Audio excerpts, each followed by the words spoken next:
This is episode 35 of Big Ideas Small Business, where we interview co-founder and CEO of Pheramor, Brittany Barreto. Brittany is a Ph.D., a scientist turned entrepreneur who created this dating app that uses DNA profiles to help make a match.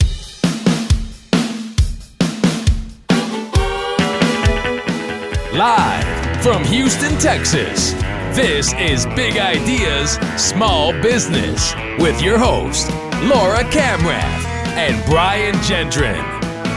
And now, the music of Max Flynn. I'm starting to feel a little crazy again. I think it's time I start to pack my things. All right. Welcome to Big Ideas Small Business. We're here on a Tuesday afternoon. Brittany, are you with us? Yep, I'm here. Can you hear me? I sure can. Perfect. In Austin, Texas. So y'all are doing a launch in Austin for Pheramor, and we'll get into what Pheramor is in a little bit. We like to start off with getting a fun fact about you. And so we talked a little bit off air. And Brittany, would you please, Laura, did you have a fun fact or two to share about Brittany? Yeah, so Brittany told me a couple little tidbits here. She said her dog had a funny name. What was your dog's name, Brittany? Yeah, my dog's name is trypsin. It's the name of an enzyme in the liver. It's also an enzyme that we use in the laboratory a lot. So my dog's name is named after an enzyme, trypsin. That is really dorky. I'm just kidding. But you are a bit of a science nerd, right? And so can you tell us a little bit about your background? Yeah, for sure. So I was born and raised in New Jersey. I went to Drew University for studying biology. It's a small liberal arts school in New Jersey. And then I moved down to Houston in 2013, where I pursued my Ph.D. in molecular and human genetics at Baylor College of Medicine. And I successfully defended that November 2017, so almost a year ago. Okay, wow. So that's quite a background. I'm from the Northeast too. So yeah, we're two Northeasterners that landed down here in Houston. And Laura actually is from New Jersey as well. I am from New Jersey. I was born in Plainfield, New Jersey. Actually, I never lived there, but lived in New Jersey 13 years of my life, in fact. So, and what are some of the key differences that you found between Jersey and Houston? I think you told us about a nickname that you have. Yeah. So, well, people in the South, y'all are so patient and kind. And so sometimes I'm a little impatient. And so my friends will be like, hey, your Jersey bee is showing, like your Jersey bee is coming out. And that's so true. When I first moved here, I'd go to Starbucks and they'd ask me how I was doing. And that honestly was kind of weird to me from New Jersey. Yeah. People here are extra friendly, I would say. And it's a little uncomfortable at first. Then you kind of get used to it. You even said y'all back there. So I know you're used to it. Me too. We've acclimated. So one of the things that we like to do on the show, and the way the show works, is we get into a big idea. And our hope is that when people hear about your story and your background, that they're inspired to pursue their big ideas. So I think it's appropriate, since y'all launched a company a few years ago, that I would imagine that would be your big idea. Why don't you tell us a little more about Pheramor? Yeah, so Pheramor is a science-based dating app. So we use the science of genetics and also big data, so cyber footprints, in order to quantify compatibility between singles. I first had the idea for this DNA-based dating app in college at Drew. I was in a genetics seminar, and we were having a lesson on genetic-based human attraction. So essentially, how scientists can predict who's attracted to who because of 11 genes. And so I rose my hand and I asked the professor if I could make a geneharmony.com. And, he laughed, everyone else laughed, and he said, but I guess you could, technically you could. And ever since then, that was like 9 years ago, I thought one day I'm going to make a DNA-based dating app.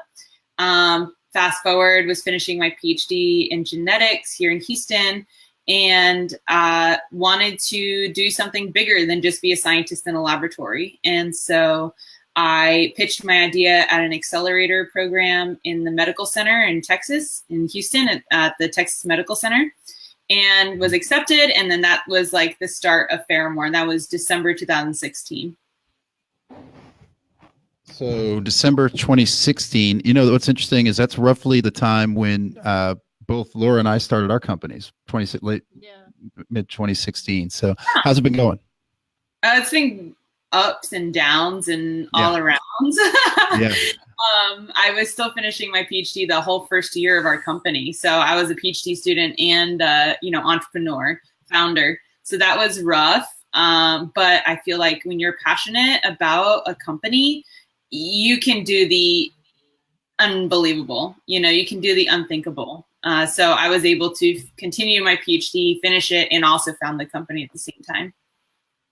Wow. So you had a lot going on. Yeah, it was a lot.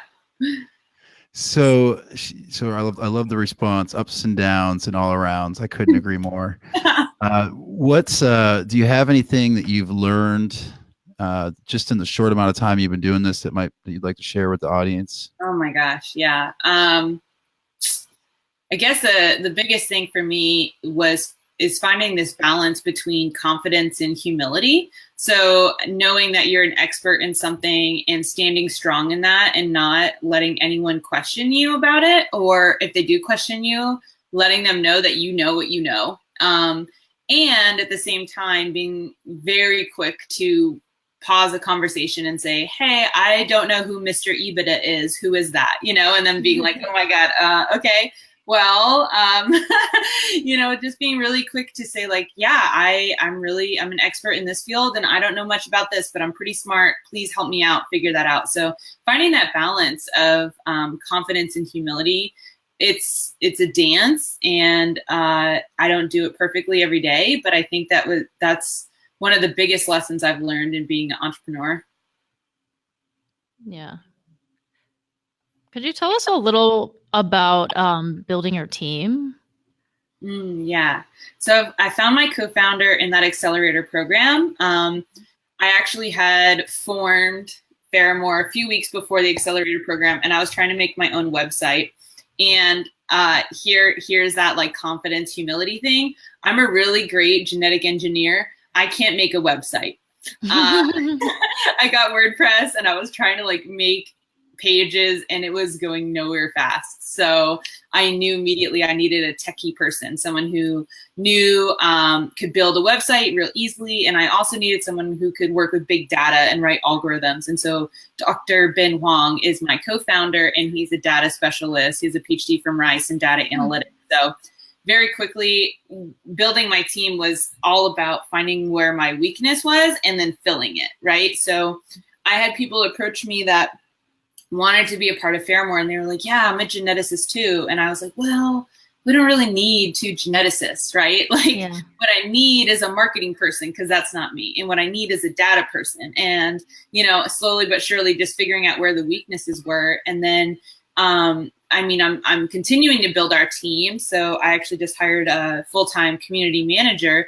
And that was after a summer's long experiment of thinking I had, a list of 20 needs. And I just tried to figure out what were those 20 customer service, community management needs, which ones were the most pertinent, and, tested doing them, tested not doing them. And then by the end of the summer, I was like, yeah, here's my list of things I really need to get done, and I need them done in a really good way. So this essentially is a job description. And I hired someone based off of that, the summer's worth of work that I knew, like, this is indispensable to the company's success. I've tried it. It's true. Like, these are the 10 things I need done. And I literally just put a title on it that just said like seeking community manager, So building a team based on my weaknesses, and then also building a team based off of like, what are the company needs that we've tested, and we know that we need someone to be doing this. Mm-hmm. As you're building your team, do you have any? Are you focusing at all on company culture and setting that early on, or? Yeah, totally. Yeah. How are you handling that? So, it's a great question. We work really, really hard at Pheramor.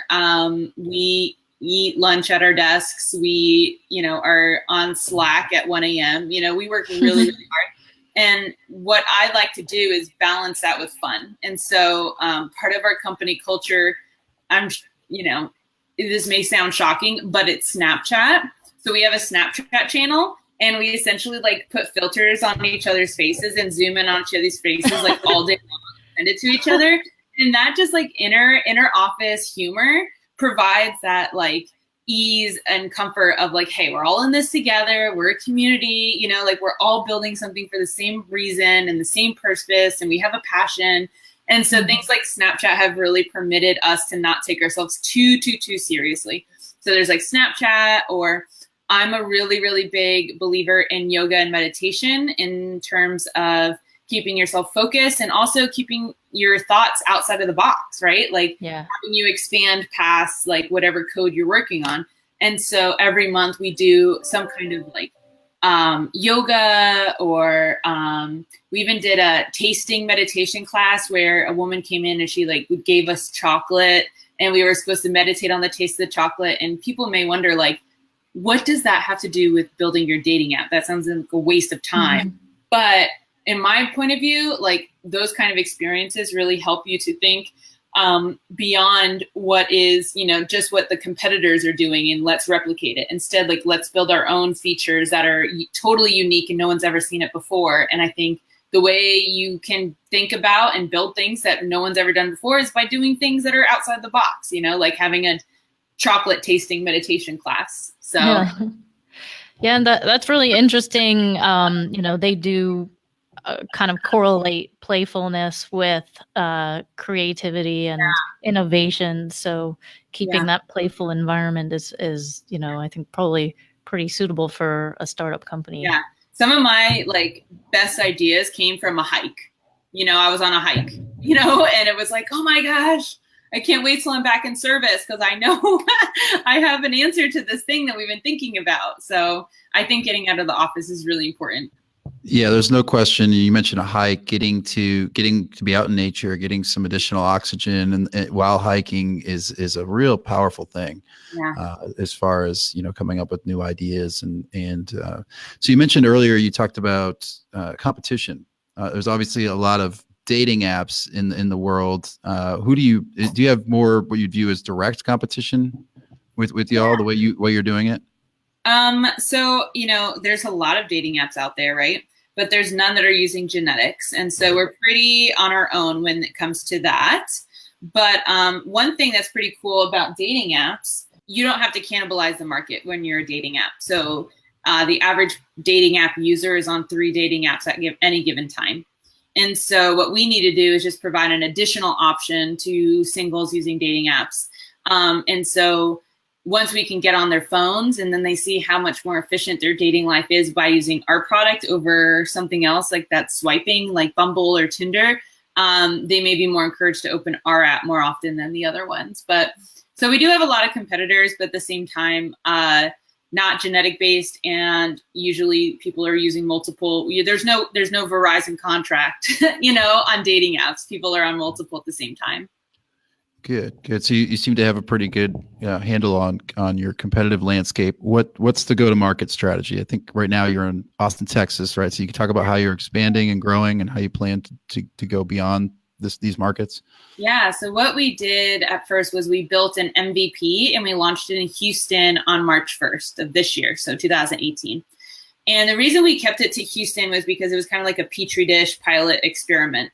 So what we wanted to figure out was, what about the app did people love? What did they hate? What was confusing? What did we totally miss the mark on? And we launched and we cold called, we emailed, we texted everybody all the time. Like, what do you think? What do you think? What was your experience with the box that came in the mail? What was your experience with downloading it? What was your experience with matching with people? Like the whole thing. And we collected all this data and we were able to say like, wow, okay, people love this. They hate this.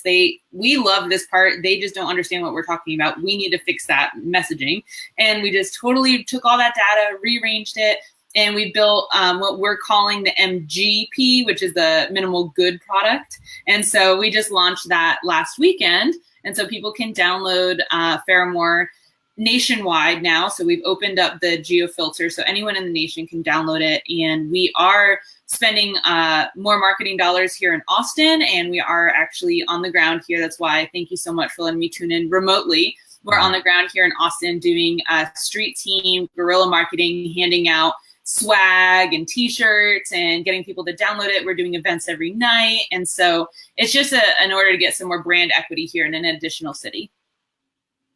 Wow. So that's quite a strategy. And one of my favorite things about talking with you on this business podcast, you bring a lot. You have a very science approach to business. We've heard it a couple of times, whether it's Petri dish or a few other things. But MVP is an Eric Ries concept, or I mean, maybe it existed before him. He's got a whole book on it. Yeah. Sounds like you're familiar with that. But then you moved into the minimal good product. You mentioned things that the consumers didn't like, things that you like. Can you just share a few things that we might find interesting about what you had to change in the app after that for MVP? Okay, so I'll give you a few examples. One example is something that we just totally made a mistake on, and we totally messed up as people who've never built a dating app before. When people would sign up, we actually had the gender default as male. And so when you're signing up for a dating app, you have to say, I am a man or woman seeking a man and or woman, right? And when we built it, we had default man, I'm a man, and people weren't deselecting it. And so for the first month of our app, like people were like, does my DNA say that I'm gay or straight or whatever? And I was like, no, like it was just a mistake. Oh my God. And like that was one of those amateur mistakes that we were like, and you know, we talk to UX UI designers now and they're like, why would you ever make a default? And we're like, we don't know why we do that. Never do it again, we promise.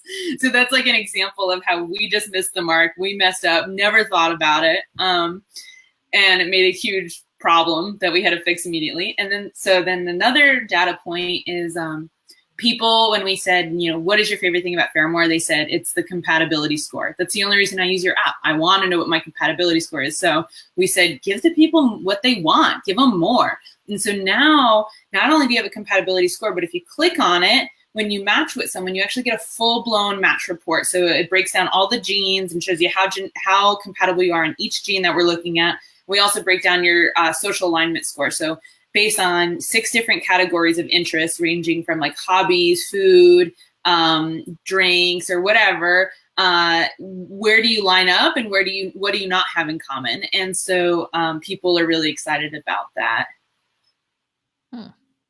So your compatibility score, is that between you and the person you're matching with? Yeah. Or is that okay. Yeah. So every day at pie time, 3:14 p.m., 3.14159265358979. Don't make me keep going. Oh, that's as far as I can go though. You're all dorks. So at 3 okay, at pie time every day, 3:14 p.m., people get 3 new profiles, and so they're curated based on your compatibility, and you can click their picture, you can look through their picture, you can look through their bio, but then there's also that match report. If you like them and then they like your profile, then you'll be matched and a chat box will open up so you can chat with that person. We do have a premium membership. So if you pay $5 a month, you can actually get 5 profiles a day instead of 3. Yeah. So when was it that did you just like wake up one morning and say, hey, I think I'm going to start a DNA-based dating app? So like I said, I had the idea back in college, but the reason I started it 9 years later, or 8 years, I guess, in December 2016, quite honestly, was because of the presidential election. So the presidential election happened, it went down November 2016, and I cried for about a week. And then I decided, like, okay, I need to be a woman who shares my opinion with more people than just my Facebook. So how do I get to be a woman who's in power? How do I get to be a woman who's invited to podiums to give my opinion? And I'm specifically motivated by empowering women and girls. And so so I was like, well, I have this crazy idea for a genetic-based dating app. Let's try it. And so I found, like literally 3 weeks after election, I founded Pheramor. And like the rest is history. Women, it sounds like Women Who Mean Business. Congratulations, by the way. Brittany was just named by the HBJ as Women Who Mean Business here in Houston. So that's terrific. Yeah, thank you. Actually, that brings up an interesting thought. One of the criticisms to a lot of dating apps is that they're not safe for women, or that they give an advantage to the male. What do you thought? What are your thoughts on that? Well, I think if Tinder provided us with anything that's female empowering, it's that you can't message someone unless you both match. And so we definitely took on that feature. So you both have to like each other in order to get a message. There's lots of dating apps out there that you can just message whoever you want, and women are just flooded with 500 messages a day. And so we definitely have that. And as of right now, I'm not entirely sure how to combat all sexism or misogyny on a dating app, but I feel like we try to provide a space that is more about authentic connection than just about looks and instant gratification. So you get 3 profiles a day, right? You don't have 100 people to look through because we're more than just a card, right? We're a human. When you see in the Discover screen the 3 profiles, the pictures are actually blurred, and all you see is the compatibility score, and you have to click on it in order to even see their picture. Whereas other dating apps, a lot of people don't even go to see the bio. They're judging people based on their best Snapchat filter, you know? And so I really tried to just vision Pheramor as like, what are the biggest issues today and how can we combat them in terms of using data? And so we're trying to put data in the forefront and then pictures in the back. That's a good strategy. I dig it. Yeah. So what about, and hopefully it's not too early. I can't imagine it is. What about success stories? You guys found love? Is there a Pheramor wedding yet? The first one? Oh my gosh. You know, people ask that all the time, and I'm like, we launched on March 1st. My users aren't that desperate. But yeah. We do have a few couples that disabled their accounts, and they said the reason was because they met someone on Pheramor. As of today, we have about like 650 matches. So 650 times, 2 people liked each other and then they started conversing. And so that to us is success. So many dating apps consider success as just a match on the app.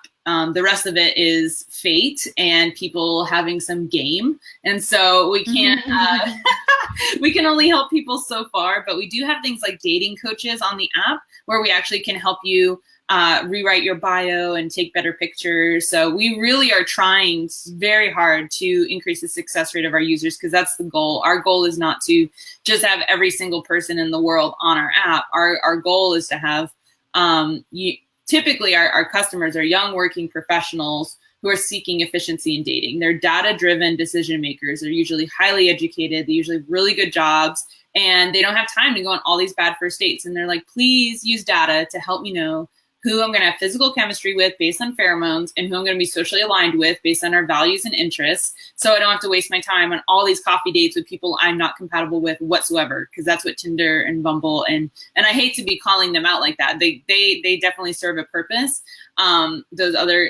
other dating apps, but ours is really about increasing efficiency of dating. So you're a little bit like the movie Hitch. Yes. It's funny, in the States, people refer to that movie, but I've actually flown to Hong Kong to promote Pheramor, and people in Asia are more thinking about, it's like, they're like, this is like my grandmother.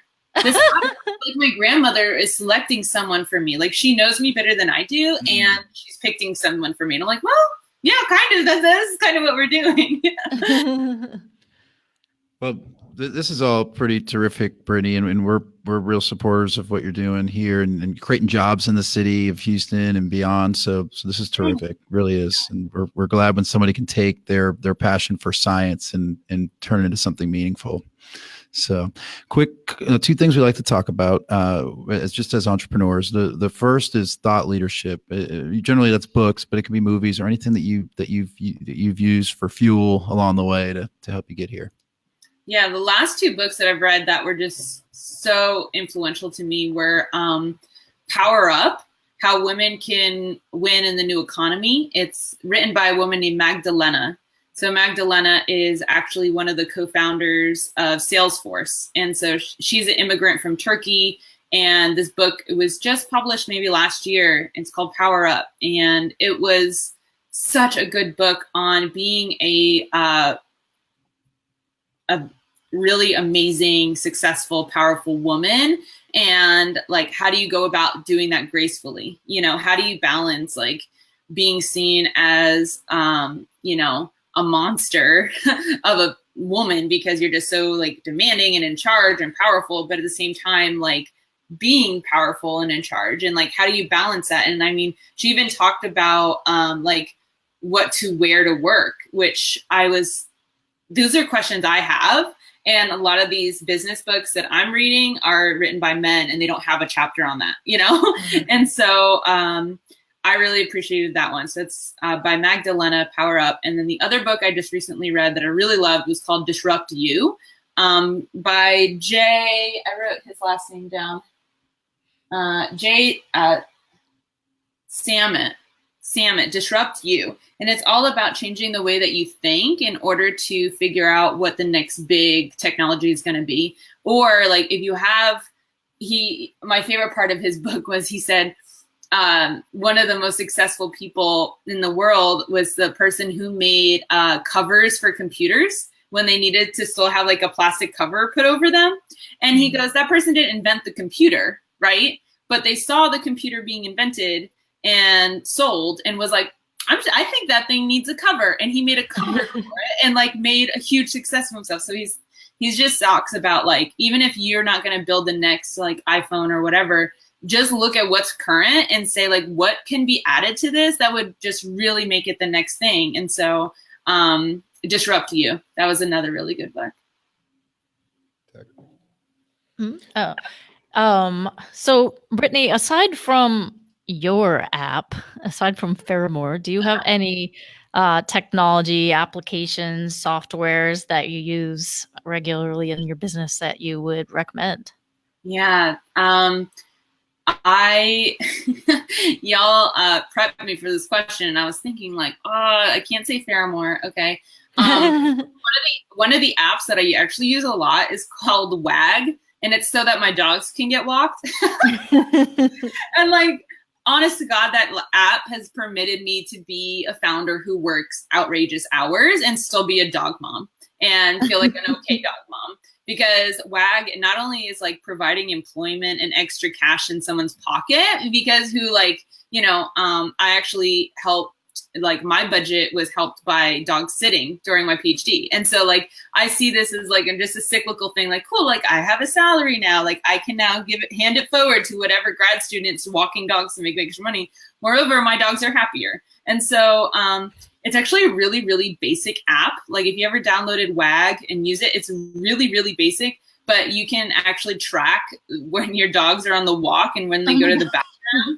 I love it. I love it so much. I feel like I'm on the walk with them. And so maybe that's not a typical answer you get on your show, but I wanted to say WAG. That's awesome. It is. In fact, that's why I try to ask the question broadly to where it just helps you as an entrepreneur. Because we get things like, the grocery shopping apps, for example, Instacart. And you're right, it allows you to be more efficient. And my favorite part, and you hit it right on the head, is it creates jobs. There wasn't a job there before. Right. Yeah. And so it's so important. Well, that's great. Thank you for sharing the book recommendations, neither of which I've read. So I'll take a look and those will be in the show links. So we'll share that. And then of course, WAG will also be in the show links and Pheramor. So can you spend a little bit of time telling people how they find Pheramor and how they find Brittany Barreto? Sure. Yeah. So Pheramor, it's in the App Store. You can download it. It's a free app. Download, make a profile. If you want to know your physical chemistry score with local singles, you can buy a genetic kit in the app. You can also follow Pheramor on Facebook and Instagram to find out when we're doing events or new updates. I actually do Facebook and Instagram Live every Friday, and I answer people's questions. So definitely like our social media pages. We also have a LinkedIn page for Pheramor as well. And then as for me, you can find me on Facebook. You can also find me on LinkedIn, Brittany Barreto. I am pretty transparent on my Facebook page. I like to take people through the journey. I do a lot of Facebook Live myself on like where I am and what's happening. And it's definitely a journey. So please follow me too. Awesome. Well, Thanks. yeah, we really appreciate you coming on, and we know your journey is just beginning. So, and especially thanks for bearing with us through some technical difficulty. Brittany is actually our first remote guest, and so we had a little bit of challenges getting started, but you stuck with us. No worries. Thank you. The pilot experiment, right? Like that's what I'm all about. You got to start. Absolutely. You do like experimenting. Yeah, we're testing out this hypothesis. We'll see, but. Honestly, this was quite a treat, Brittany, and we wish you all the best. And thanks for coming on the show. Yeah, thanks for joining us, Brittany. All right, and now everybody listening, y'all go out and close some business. This is Big Idea, Small Business. Bye, guys. Central Texas rain's the strongest drink I found. Thank you for listening to Big Ideas, Small Business. Follow us at BISB Media and visit our website at www.bisbmedia.com.